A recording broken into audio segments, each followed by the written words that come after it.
saya pribadi percaya bahwasanya setiap gua pasti punya keistimewaannya masing-masing ya. Dan keistimewaan seperti apa sih sebenarnya yang berada dalam gua-gua di sini tuh?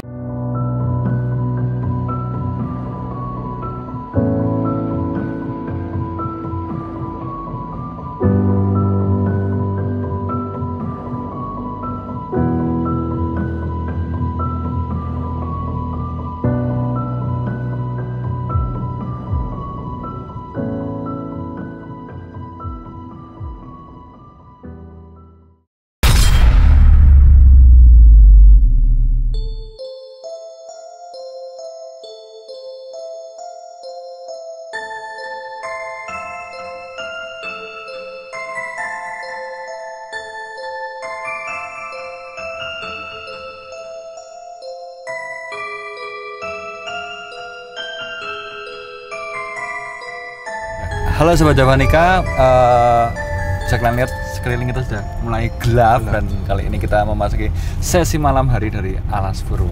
Agak-agak merinding gimana gitu.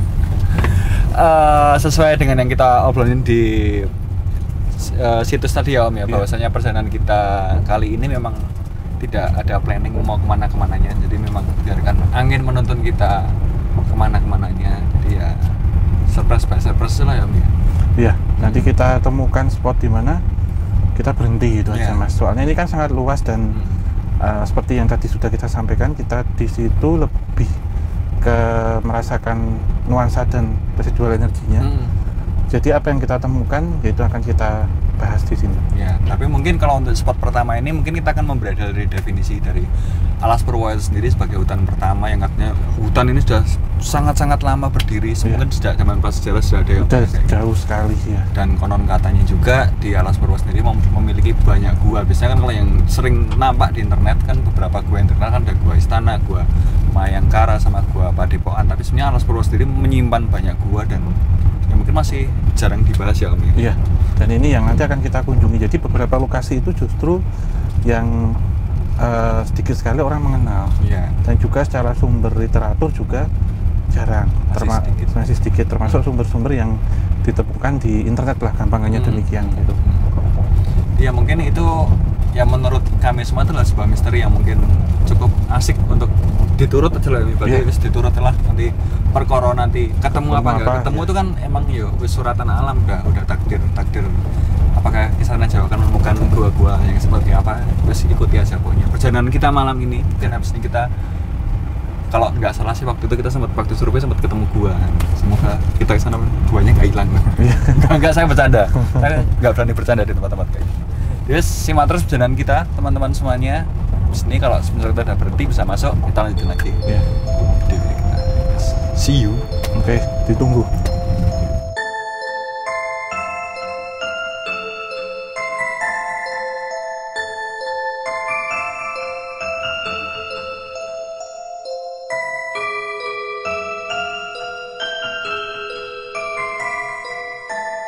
Halo Sobat Javanica, sesuai dengan yang sudah tadi sempat kita obrolkan di dalam mobil, bahwasanya Alas Purwo sebagai hutan paling tua ya Om ya, sudah ada zaman prasejarah, tentunya dia juga meninggalkan banyak relief dari struktur alamnya itu sendiri gitu. Dan salah satunya mungkin yang paling banyak ada di Alas Purwo itu sebenarnya adalah ceruk atau gua, dan sebenarnya masih sangat-sangat banyak yang belum diekspos ya Om ya. Kayak gitu. Jumlahnya banyak sih Mas, sebenarnya kalau yang kita kenal selama ini kan seperti Gua Istana, Mayangkara gitu ya. Tetapi sebenarnya ada turunan-turunan ataupun gua-gua kecil yang banyak, termasuk ada yang besar juga yang tadi sudah kita bahas. Dan tepat di belakang kita ini adalah salah satunya. Ya. Jadi lokasinya terletak di pantai Parangireng.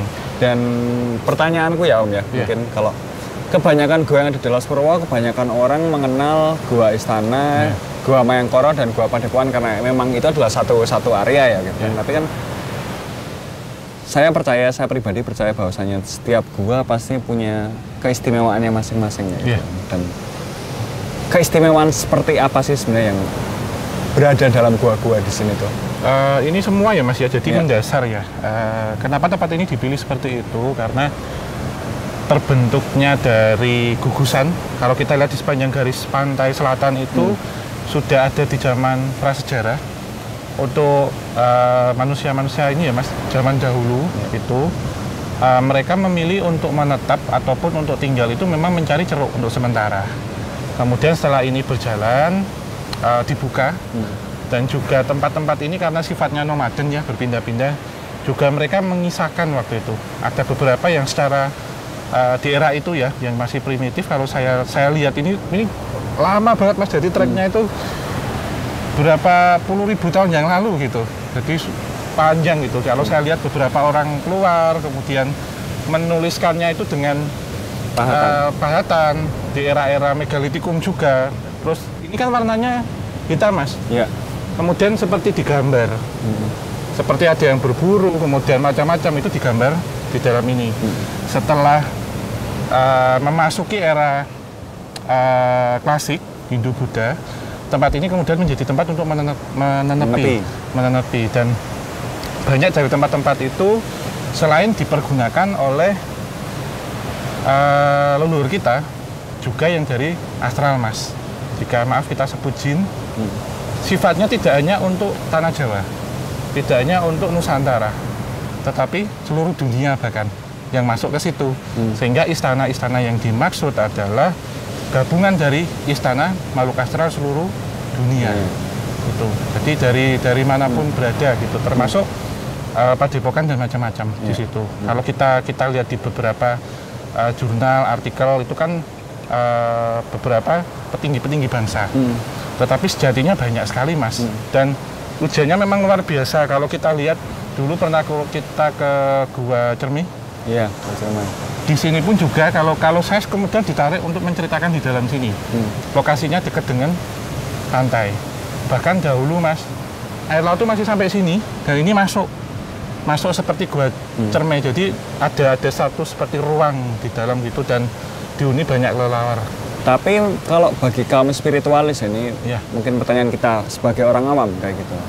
Ketika kaum spiritualis atau orang yang mempelajari sebuah ilmu spiritual itu melihat sebuah gua yang ada di Alas Purwo, tentunya setiap gua punya pesonanya masing-masing. Pesona dari segi view naturalnya atau mungkin dari segi view metafisikanya juga. Itu sebenarnya ada sebuah power tersendiri nggak sebenarnya dipancarkan. Mungkin kalau gua istana, ya kalau analisaku ya itu menawarkan pamor kayak gitu. Tapi sebenarnya banyak kekuatan yang ditawarkan. Jelas setiap gua ini seperti kalau saya tangkap dari keseluruhan ya, Alas Purwo ini seperti menyimpan halnya istana atau pertama, yang kedua universitas. Jadi saat kita menepi, saat kita belajar, saat kita mendalami bidang spiritual, kalau masuk ke sini kita harus memilih jurusan-jurusan. Dan macam-macam Mas, dari kewibawaan, kemudian harta, pangkat, ada yang derajat, ada juga ilmu metafisika. Bahkan ada beberapa orang yang datang ke sini itu tujuannya untuk memperkuat ilmu-ilmu metafisika. Karena saya tangkap di dalam itu memang diperkenalkan ke saya itu sosoknya memang Lowo Ireng Mas yang dimaksud. Gitu. Jadi beliau yang memiliki satu energi magis. Kalau kita kenal non sewu ya, ini saya sampaikan, membunuh tanpa menyentuh gitu. Karena ujian-ujian yang dimaksud waktu di sini memang berkaitan langsung dengan nyawa. Sehingga saat deburan ombak itu masuk, hus gini, langsung ketutup semua Mas ini. Ini bahkan sampai ke sini, tutupnya semua. Dan posisi kita ini pas ada di Semenanjung Belambangan, yang kalau kita sebut ini adalah gerbang sebelah timur atau gerbang belakang dari Keraton Laut Kidul. Tapi sebenarnya goda seperti apa sih? Kalau aku pribadi kan belum pernah yang namanya bertapa atau ya nenepi itu kan aku belum pernah. Tapi sebenarnya godaannya itu seperti apa sih sebenarnya kalau kita lagi melakukan laku ritual, terutama di tempat dengan spirit atau energi magis yang sebegitu besar seperti di tempat ini. Gitu. Pertama jelas nyawa. Jadi bisa berupa gempa. Waktu kita di dalam rasanya seperti apa, kemudian air debit yang kemudian naik, terus hewan-hewan buas, baik itu yang reptil, baik itu pun serangga, bahkan harimau yang tiba-tiba datang. Kemudian godaan harta Mas, terkadang ditawarkan juga harta yang tiba-tiba datang. Dan ini yang terakhir adalah godaan wanita. Sosok-sosok yang dihadirkan, kalau boleh dibilang itu lelembut ataupun peri, itu real, fisik yang datang, menggoda. gitu. Jadi tergantung tujuannya kita mau apa gitu. Harta, takhta, wanita semuanya akan disajikan di situ. Selain harus betah, lapar tentunya, puasa, lelean dan macam-macam gitu. Ini mungkin lah sebuah apa ya, penasaran kecil saya gitu. Biasanya kan kalau tujuan bertapa itu kan mendatangkan Tuhan di tempat yang mungkin bisa dibilang mengerikan kayak gitu. Maksudnya kayak ya saat teteke atine dhewe dewe gitu untuk mendatangkan Gusti gitu di tempat ini bisa apa enggak, tapi kenapa yang selalu datang adalah memang itu gitu. Ujian paling dasar Mas, jadi berkaitan dengan duniawi. Setelah itu semua terlampaui, baru kita akan memasuki yang dengan Tuhan yang Maha Kuasa. Jadi manatek batin, hati gitu. Selama berhari-hari Mas, jadi ada yang bertahun-tahun juga. Kemudian sebenarnya mencari guru sejati juga. Sejatinya kita itu siapa, tujuannya untuk apa ke depannya. Itu yang menemukan kita sendiri sebenarnya. Dan setelah orang yang menjalani ini pastinya akan menjadi individu yang jauh lebih positif. Ya, gitu. Ya, apa ya? Ya, benar juga sih. Karena ya siapapun yang laku-laku tempat seperti ini mungkin ya bisa dibilang nggak mudah teman-teman gitu kan. Kita berdoa di tempat ibadat ya gampang gitu. Kita nggak takut apa-apa karena itu adalah zona nyaman kita kayak gitu kan. Zona nyaman pun kadang kita masih kesulitan apalagi di tempat-tempat kayak gini. Jadi yang namanya ya makhluk-makhluk lain juga pasti juga ada perasaan-perasaan untuk menggoda juga lah ya, untuk supaya manusia ini tidak mencapai tataran tertentu, ada ujian-ujiannya. Sejatinya kalau kita mau masuk universitas pasti ada TS, UAS, skripsi macam-macam. Di sini pun sama Mas sebenarnya. Dan yang melakukan laku itu tidak hanya dari kalangan orang manusia, tetapi makhluk astral pun juga sama untuk mencapai tataran. Bahkan saya lihat juga reptil Mas, ada ular tuh sampai ratusan tahun bertapa di dalam, sehingga itu bisa menjelmakan diri menjadi sosok yang beliau kehendaki gitu. Termasuk Black Giant di sini tidak seperti yang kita lihat penuh dengan bulu, tidak, tapi sudah wujud sempurna gitu. Orang. Tapi kalau kita berbicara tentang pertapa yang berada di alas perwas ini sebenarnya banyak nggak sih yang dia bertapa kemudian fisiknya banyak Mas, banyak. Tadi selama kita perjalanan sebenarnya saya melihat beberapa orang tuh ini Mas, tersembunyi dengan semak gitu. Tersembunyinya ya tidak secara fisik tapi secara batin. Tetapi banyak juga yang memang tidak bisa melampaui ini, kemudian ada konsekuensi sehingga tertahan di situ. Banyak Mas. Ini kita bergerak ke sebelah karena ini teman-teman apa namanya? Di alas perwas sendiri itu kan banyak tempat yang mungkin disakralkan ya. Walaupun di tempat ini di Curug ini di sebelahnya pun ada tempat yang disakralkan, mungkin ada baiknya kita sedikit mengunjungi, sebentar mengunjungi. Iya Mas. Ke sana? Ya.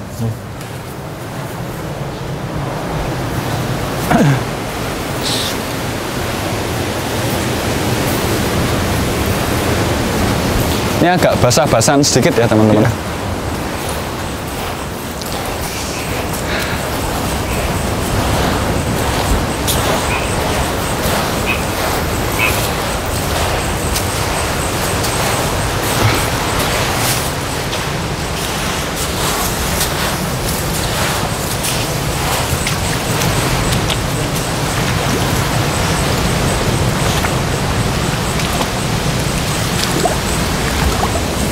Sampai sini aja ya? Sampai sini aja? Iya. Nggak ke sana? Mau ke sini? Tapi banyak lumutnya sih, ya terserah. Soalnya ini turun. Ini perlu. Kayaknya ini batas ya Mas. Itu ada ini Mas, pakai sini, belah sini. Mungkin? Boleh. Ya. Agak macan dikit lagi aja. Ya. Ya sini nggak terlalu dalam yang kemarin. Ini pas ya? Agak nepi sini. Ya.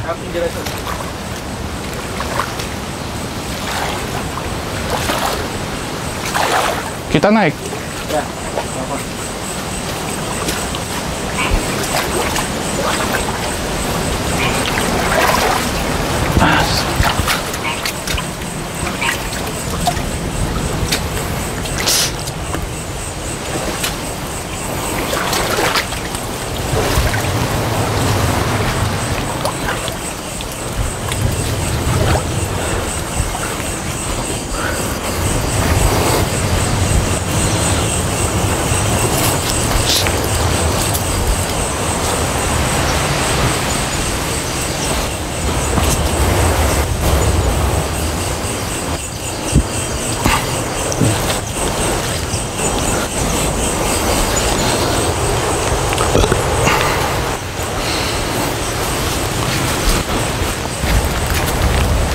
kelihatan ya. Iya.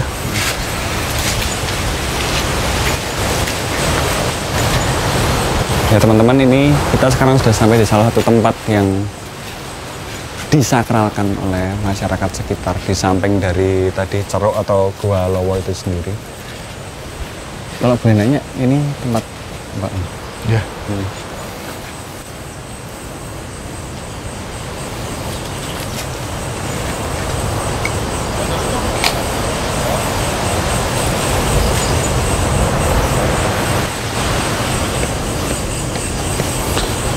Ya.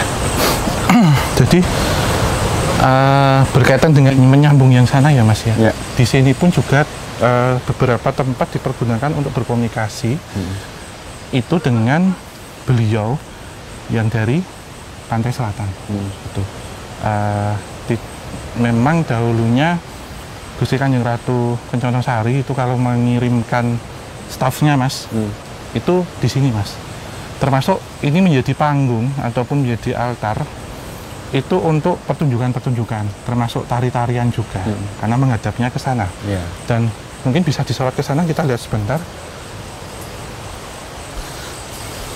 Ada kayak semacam telaga kecil. Iya, jadi ini pertemuan antara ini ya Mas ya, air tawar dengan air laut di sini ya.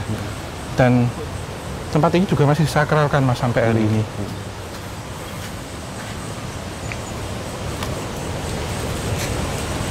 Dan masih banyak juga ya makanya yang laku di sini, karena kita masih bisa lihat beberapa dupa-dupa.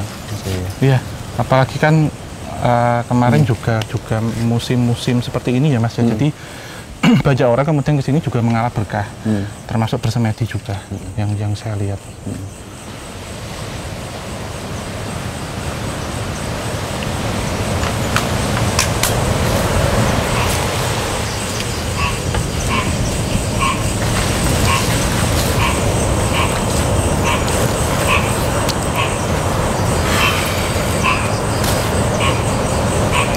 Assalamualaikum.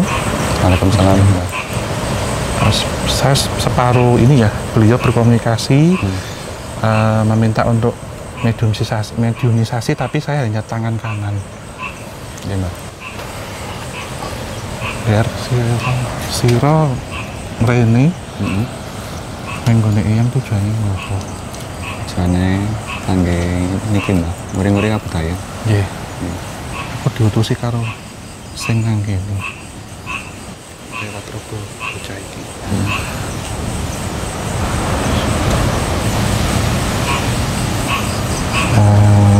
Jadi ini saya, Mas. Jadi separuh.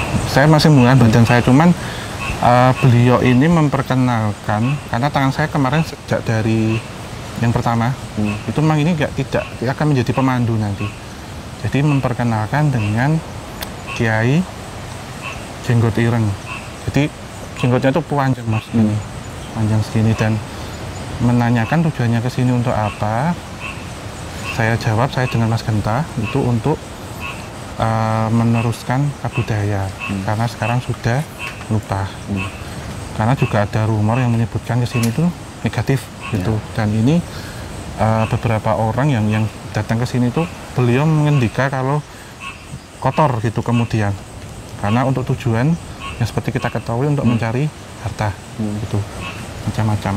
Tetapi sejatinya saat kita mendengarkan ombak yang datang itu berarti nyawa kita itu kecil Mas dibandingkan alam semesta.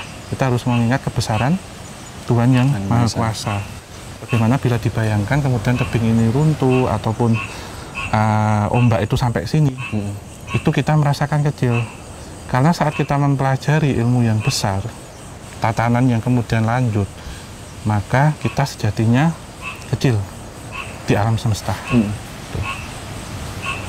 Ya, apapun yang kita minta juga nantinya juga akan percuma juga, kalau ujung-ujungnya harta lagi. Ya. Nah, Mas, cuma ditanyakan, tak tanyakan. Hawanya beda sih, jujur ya.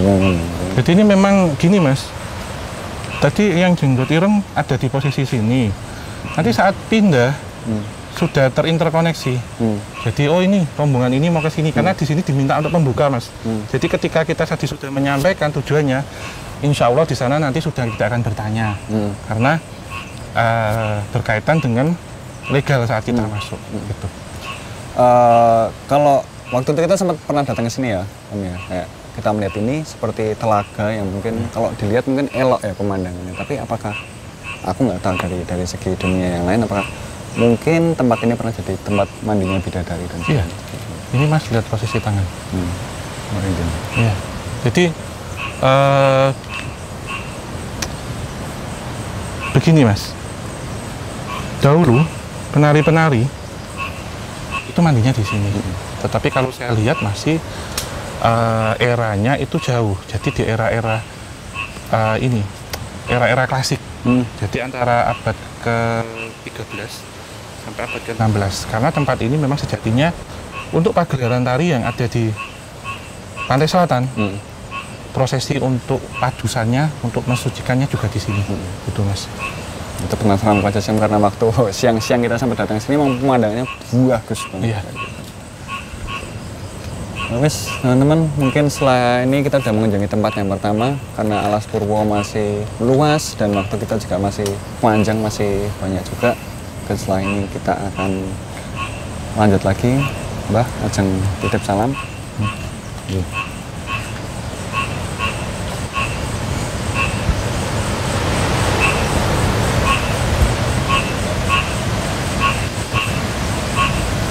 Katanya sudah ditunggu di sana. Oh iya, Kita jalan ke sana. Wes, ya teman-teman, kita lanjut lagi jalan kita dan jangan sampai kelewatan perjalanan ke sana Jawa di Alas Purwo. Yuk, kita jalan lagi. Iya. Ini juga kisah tanah Jawa sebenarnya. Kisah-kisah yang nggak ada. Nah, kita lagi mencari jalan setapak di sisi kiri karena dari tadi kita ketemunya jalan setapak sisi kanan, ketemunya pantai lagi. Kita masih mencari karena bisa dilihat lebatnya hutan seperti ini. Wes, kita lanjutkan lagi perjalanan. Malam masih panjang.